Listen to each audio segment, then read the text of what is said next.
Citizen, c'est un plaisir de vous retrouver dans un nouveau format que je vous ai annoncé sur la page. Pour ceux qui nous suivent pour la première fois, Citoyen 224 est un média qui parle de culture, d'entrepreneuriat et de citoyenneté.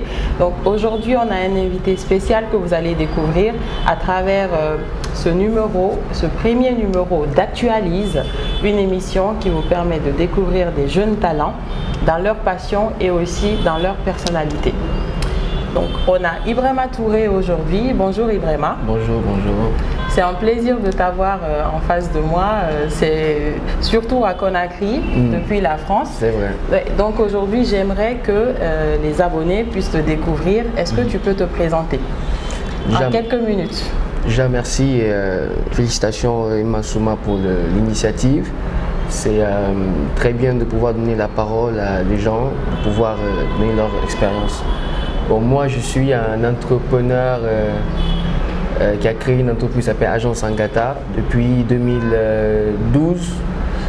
Donc, j'ai eu une période, on va dire, amateur, donc une période auto-entrepreneur. Après, j'ai eu une période plus formelle, donc qui a duré en France jusqu'à 2019. Donc 2019, après un parcours français, j'ai décidé d'avoir un parcours plus africain. Donc je suis venu en Guinée en 2019. Donc entre 2019 et là, ça fait 2 ans que je suis ici. Donc j'ai aussi créé l'entreprise ici. Donc l'entreprise existe toujours encore en France, donc elle est toujours là. Donc ça s'appelle Agence Angata. D'accord. Donc tu es l'un des jeunes audacieux qui a pensé que revenir au pays, c'était primordial parce que tu avais une valeur ajoutée à apporter à ce continent, plus précisément à la Guinée. Donc dis-nous en fait, qu'est-ce qui te motive au quotidien malgré tout ce qu'il peut y avoir comme obstacle, comme difficulté? Qu'est-ce qui te motive à continuer jusqu'au bout? Et ensuite, parle-nous de ce que tu as pu réaliser comme travail avec tes partenaires et avec des clients que tu as eus. En fait, moi j'ai toujours dit, l'entreprise que j'ai créée, c'est une entreprise de survie. À la base, en fait, moi, j'avais un petit appareil photo quand j'étais étudiant. Donc, je ne voulais pas faire la planche, nettoyer des assiettes pour gagner ma vie. Je ne voulais pas faire agent de sécurité comme beaucoup d'Africains. J'ai refusé d'avoir 1 400 € de SMIC pour me dire, je vais faire un truc par moi-même.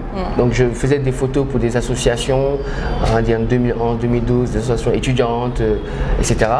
Je ne me faisais pas payer au début. C'était juste une manière aussi de faire passer mon temps étudiant. Après, à ma grande surprise, on me contactait très souvent. Donc après, j'ai commencé à facturer 50 €, 100 €, 150 € et je me suis rendu compte que ça peut m'éviter de faire la planche des agents de sécurité.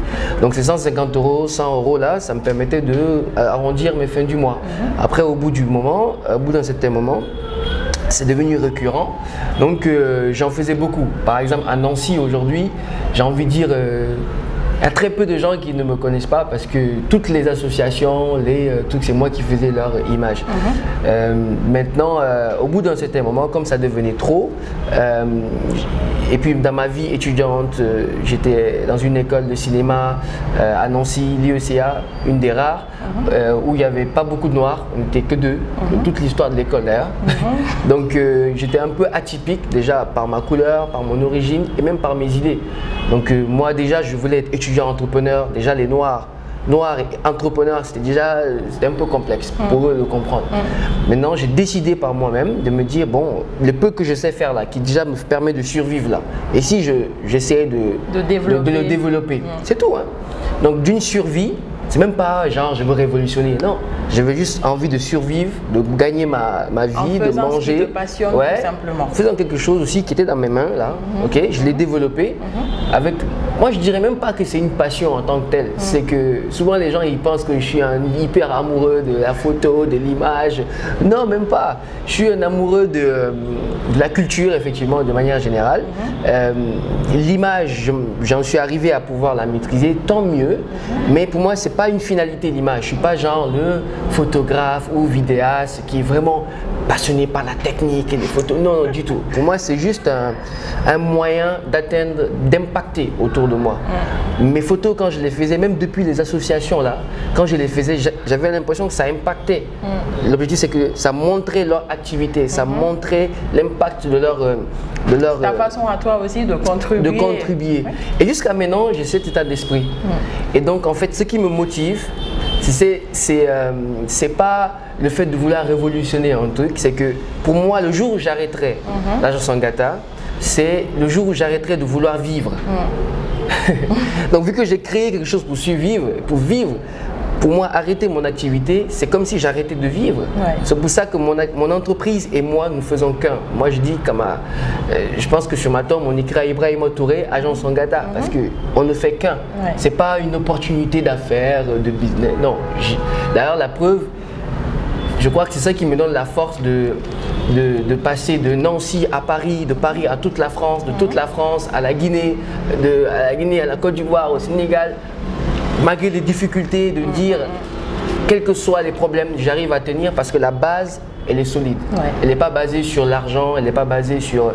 elle est basée déjà sur moi, comment changer ma vie et comment impacter sur celle des autres. Et parle-nous rapidement de certains de tes partenaires avec qui tu as eu à travailler. En France ou ici? Les deux. Bon, en France, quand… j'ai eu un déclic, on va dire, j'ai eu beaucoup de travail certes, mais il y a eu un peu de chance, comme on dit, la chance sourit aux audacieux aussi.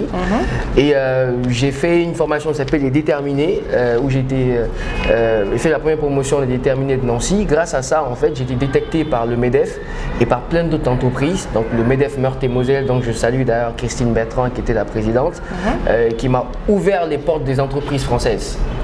Donc, et j'ai eu mon premier gros client, moi ça a été Novacep. Novacep, c'est une des plus grandes entreprises de pharmacie au monde qui m'ont fait confiance. Pour un jeune, encore une fois, noir avec sa petite entreprise, ils m'ont fait confiance, ils m'ont signé mon premier contrat cadre, une exclusivité pour travailler qu'avec moi. Donc une grosse boîte de pharmacie comme ça, c'était déjà un honneur. Et après cela, j'ai travaillé avec le gouvernement français, sur certaines sorties du président de la République, certains ministres comme Castaner, etc. Donc je faisais des photos, etc. Donc à part ça, beaucoup d'autres entreprises françaises. Après, je me suis dit, bon, j'ai rencontré certaines personnes, par exemple dans les événements comme Vivatech, les grands événements mondiaux, où je rencontrais dans mon métier des gens qui étaient venus des États-Unis, qui ont vraiment suivi Barack Obama, etc., qui faisaient de la photo. Et quand je vois qu'est-ce qu'ils sont devenus 30, 40 ans après leur travail, je dis, je veux pas être ça. Ouais. Je veux pas juste 40 ans après dire à une jeune fille ou un jeune garçon, tu vois, c'est moi qui fais les photos à Macron, j'ai fait les photos à tel. Non, pour moi, non. C'était pas ma vocation à la fin. Je veux pas terminer comme ça. Je dis, la France, c'est l'évolution. C'est un beau parcours que j'ai pu faire, c'est bien, mais je veux la révolution. Comme je dis tout le temps, les images, c'est pas… je veux l'impact. Que j'ai senti que l'impact… j'ai senti les limites de l'impact de mon travail en France. Il faut qu'elle sorte, il faut qu'elle s'exprime. C'est ce qui m'a fait quitter Nancy, Nancy à Paris, Paris à toute la France. J'ai dit, il faut que je sorte plus loin. Et finalement, tu te retrouves en Guinée. Et je suis arrivé en Guinée. Et d'ailleurs, c'est un message à toutes les personnes qui sont ailleurs, qui veulent rentrer. N'attendez pas d'être en Guinée pour pouvoir faire de grandes choses. Dis, quand je vais venir ici, je vais tout changer. Non. Déjà là où vous êtes là, j'ai toujours dit, si vous n'êtes pas capable, l'Afrique, c'est pas un dépotoir. C'est pas genre, je suis mauvais là-bas et je suis bon ici. Parce que je viens de là-bas. Si vous n'êtes pas capable de faire de grandes choses là-bas, vous ne ferez pas de grandes choses ici. C'est sûr. Parce qu'ici aussi, il y a des gens qui sont là. Bien sûr. Et moi, ce qui m'a beaucoup aidé, c'est justement le parcours français. Déjà avant que je ne vienne, les gens savaient ce que je faisais via les réseaux sociaux. Justement, les réseaux sociaux sont pas mal importants. Donc à distance, on pouvait suivre mon parcours, etc. Donc quand je suis arrivé, la vérité, je n'ai pas eu de temps d'adaptation, la vérité. Moi, je suis venu, c'est le marché qui m'a demandé en fait. C'est-à-dire, dès que je suis arrivé, mon premier travail, c'était la semaine du numérique. Donc j'ai fait les photos officielles de la semaine du numérique, donc les panneaux qu'on voyait partout dans la ville. C'était même une… bon, pour la semaine du numérique, c'était une petite révolution pour eux parce qu'on a essayé de faire différemment. Après cela, j'ai travaillé avec… les entreprises comme Shell, c'est pas quasiment dans la ville, une bonne partie des images, les panneaux, c'est moi qui les réalise. J'ai fait aussi les images du président de la République pour sa campagne officielle.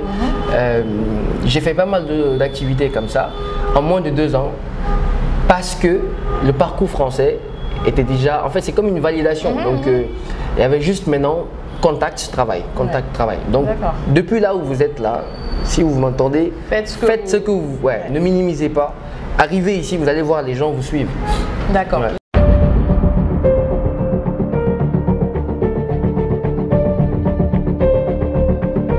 Là, on va passer au quiz. J'ai réservé 3 petites questions pour toi. Ok. Alors, c'est aussi simple. La première, quel est l'endroit qui te plaît le plus, où tu aimes le plus te retrouver? En Guinée? Peu importe, dans le monde, ça c'est compliqué, les endroits où tu es déjà parti, bien évidemment. J'adore Nancy. D'accord. Nancy, c'est une ville. Précisément où? Nancy, dans Nancy, le centre de Nancy, c'est pas une grande ville, hein, c'est une petite ville. Donc moi j'habitais dans le centre-ville, pas loin de la gare. Donc pas loin de la gare, des cités universitaires. Nancy, c'est comme un village pour moi, quoi. C'est mon village, quoi. Mon village français. C'est ça, c'est mon village français. J'adore Nancy. Donc, deuxième question, c'est quoi ton plat préféré? Mon plat préféré, j'aime le filet de bœuf avec des pommes sautées. D'accord, ça fait très français, ça. Ouais. Ok. Bon, je peux te donner aussi le plat préféré guinéen. Oui, guinéen, bien sûr. Ouais, la sauce concoué et la fidi, j'aime bien aussi. D'accord, là tu as cité 2 là. Faut choisir. Bon, la fidi à choisir. C'est pour ça que ta maman, elle a fait du la fidi la dernière fois, peut-être. Ok. Donc, alors, est-ce que tu as une anecdote qui t'a vraiment marqué dans ta vie que tu peux nous raconter en 1 minute? En 1 minute. Témoins d'anecdotes qui sont longues. Bon, la première fois où j'ai rencontré le président Emmanuel Macron, pour moi, ça, c'est une histoire que je ne vais jamais oublier de ma vie. C'est-à-dire que j'étais dans un moment très difficile de ma vie, où j'étais dans une galère comme pas possible. Mon activité déjà en avance, ça me connaît, la vie entrepreneuriale, c'est des hauts et des bas. Et là, c'était vraiment le bas, quoi, le très bas, quoi. Et j'étais là comme ça dans ma chambre. À 14 h, je dormais, quoi. Imaginez, ça veut dire vraiment que j'étais désespéré de la vie.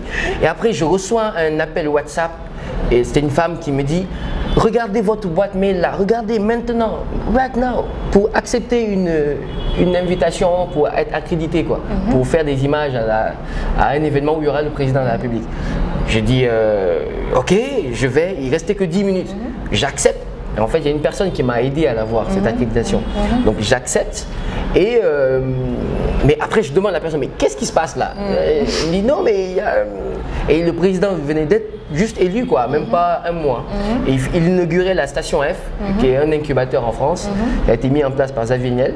Et j'avais même pas de quoi aller là-bas, même prendre un train ou un blablacar, tellement que je galérais. Et du coup, qu'est-ce qui se passe? J'ai dû décider quelque chose. Je me suis dit, bon, soit je fraude le train et j'y vais, soit je reste comme ça et je ne saisis pas l'opportunité. C'est là où finalement l'audace est important. Je me suis dit, ok, j'ai repassé ma plus belle veste. Je n'avais rien dans les poches. Je me dis, je monte dans le premier train. Et je monte dans le premier train et j'ai fait quelque chose que, sans me rendre compte à l'époque de ce que c'était, c'est-à-dire conditionner son esprit, être focus dans quelque chose. Je suis monté dans le train, je me suis dit, si le contrôleur me trouve là, vu que je n'ai pas de ticket, si je le vois, j'ai qu'à faire comme si je vois Emmanuel Macron. Comme ça, ça va me motiver à tenir. Donc, comme par hasard, je n'ai pas été contrôlé, je raccourcis l'histoire. J'arrive à Paris, je rentre. Avant de rentrer, d'ailleurs, j'étais un tout petit photographe avec un petit appareil à l'époque, une petite 5D. J'arrive à la Guérite, on me dit, j'arrive là où rentrent les points presse, on me dit non, c'est pas ici là, c'est pour aller dans le coin public, là, grand public. Je dis non, moi je suis accrédité. Bon, après, j'ai dû batailler un peu pour avoir un accès. Quand je suis rentré, j'ai essayé de faire bien mon travail, mais à la fin, je me suis dit, il faut que j'ai pas pu le voir et le toucher. J'ai dit, je vais pas faire toute cette galère-là, faire juste des photos et partir et juste me targuer de l'avoir pris en photo. Non, faut que je le vois, faut que je le touche, faut que je le parle. Et il y avait 8000 personnes. J'ai encore une deuxième fois focus sur lui. Il y avait 8000 personnes, je l'ai regardé là où il pouvait être. Et je sais pas qu'est-ce qui s'est passé. 10 minutes après, j'étais nez à nez avec lui. Et j'ai pris mon selfie avec lui. Et grâce à cela d'ailleurs, pas mal de personnes m'ont remarqué et cela m'a ouvert d'autres opportunités. Comme quoi, juste une heure, non, quelques heures avant, je dormais à 14 h, je n'avais perdu, désespéré. Quelques heures après, j'étais avec le président de la République et avec des perspectives. Comme quoi, il ne faut jamais abandonner, il faut tenir, il faut avoir de l'audace, rien n'est perdu, il faut y croire. Ouais. Donc là, c'était très enrichissant ce que tu viens d'expliquer. On va terminer avec le challenge.